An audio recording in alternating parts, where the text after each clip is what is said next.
Number 1. Dwayne Cheney, a 25-year-old man from Milwaukee, Wisconsin, was accused of murder after fatally shooting Michael Prescott in 2015 following an altercation over a woman. Cheney went on trial for murder in 2015, and during the proceedings, he was allowed to walk freely inside the courthouse while wearing a GPS ankle monitor.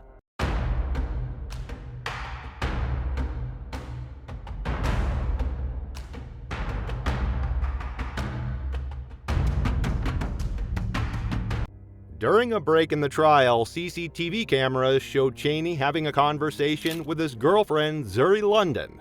After their discussion, they appeared to part ways, but moments later, Cheney was seen speaking with his father, Frank Kiles.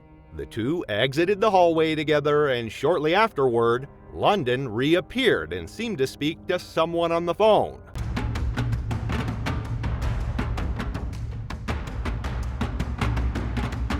Suddenly, London ran, revealing that Cheney and his father had already left the courthouse and were attempting to escape. They walked casually down the street, joined by London. A white van soon pulled up, and all three entered the vehicle. The driver of the van was identified as Cheney's mother, Flor Genia. Inside the van, Cheney removed his GPS tracker and discarded it out of the car window in an attempt to cover his tracks. The escape seemed successful at first, but it was short-lived. Back in court, Cheney's trial continued in his absence. 4 days later, U.S. Marshals found Cheney hiding in a trash can not far from the courthouse. He was arrested and slapped with an additional charge of bail jumping.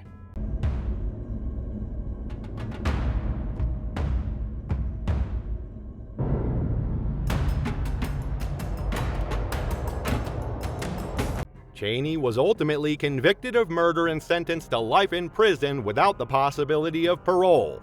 His family members who had been involved in the escape attempt were charged with felony bail jumping as parties to the crime and obstructing an officer. Number 2. Leonid Greer, an 18-year-old from Moscow, was on trial for the murder of his sister. He was accused of killing her at their apartment and was found with her body, which was covered in demonic symbols painted with blood. Greer claimed that his sister had ordered him to kill her. During questioning, he was seen smiling and showing no remorse for his actions, stating that he had to kill his sister to rid himself of self-doubt. Police also discovered drugs in his apartment, which may have been a contributing factor to his actions, though Greer insisted he was aware of what he was doing at the time of the murder.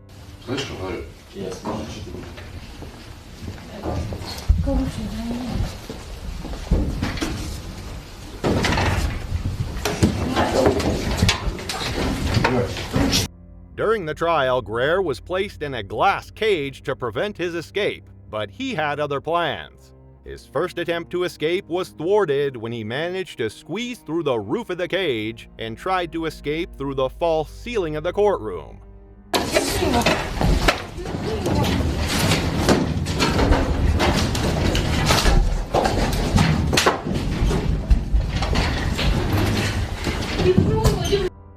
Officers were caught off guard as Greer attempted to flee. One officer succeeded in grabbing him by the pants, but it took several officers and a threat of a taser to force Greer to surrender.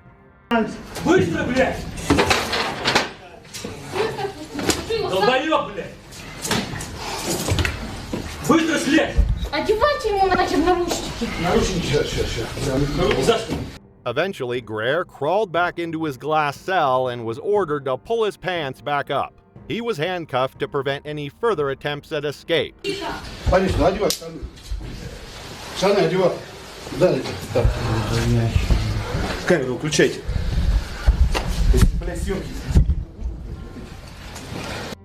After his escape attempt, a judge sentenced Greer to compulsory psychiatric treatment, with evaluations every 6 months. Number 3. Eddie Villalobos, a 28-year-old man from Hillsboro, Oregon, was facing trial for second-degree murder after allegedly stabbing a man to death in 2021.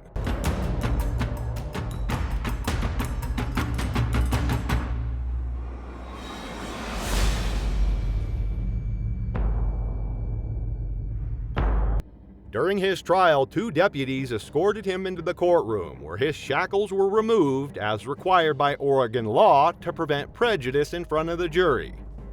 However, just seconds after his restraints were removed, Lobos broke the rules. He quickly hopped over a chair and bolted toward the exit.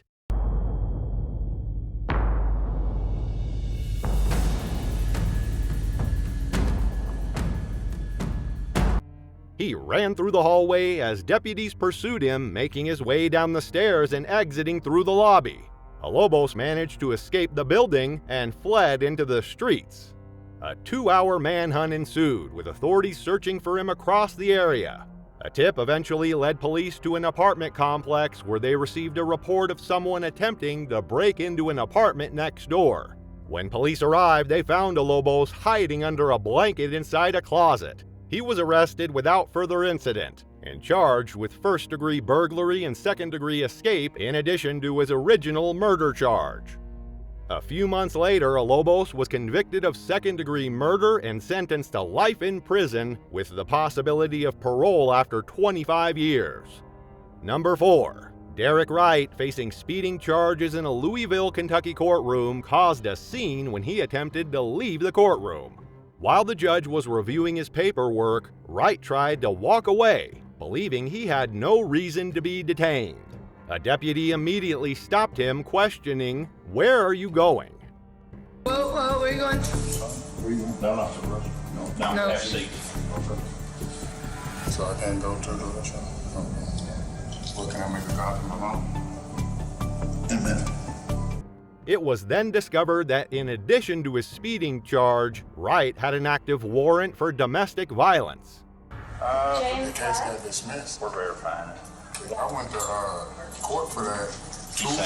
It got dismissed. Sir, Okay, just a second. I need you to calm down. We always verify. Yeah, man. Wright insisted there was some kind of mistake, stating that his case had been dismissed previously. However, after verifying the details, it was confirmed that the warrant was indeed active, and he was about to be arrested. As he was being escorted to jail, Wright attempted to flee the courtroom. A deputy quickly caught him, but Wright continued to struggle.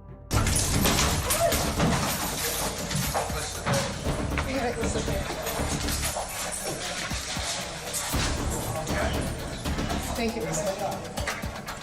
2 more deputies joined the effort to subdue him, and a taser was eventually deployed to bring the situation under control. Wright was then escorted out of the courtroom. Taser! So a deputy deploys his taser. Stop! As he was being removed, Wright yelled that he needed to call his mother and expressed frustration over not being informed properly about his arrest. Y'all serious though? Then y'all started beating me up and tasing me. I was just sitting there. Was already called for it up and beat me up. Yes, I need to call my mama. Then nobody tell me I had a woman until I came. Following the incident, Wright was slapped with additional charges, including third-degree assault, resisting arrest, criminal mischief, and disorderly conduct, on top of his original speeding charge.